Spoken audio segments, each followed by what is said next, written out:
మెల్లగా తెల్లారిందో ఎలా వెలుతురే తెచ్చేసిందో ఇలా పోసి నవ్వులతో మెరిసే పసిపాపల్లా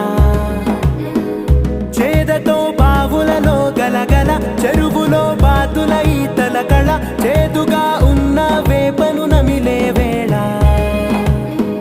చుట్ట పొగ మంచుల్లో చుట్టాల పిలుపుల్లో మాటలే కలిపేస్తూ మనసారా మమతల్ని పండించి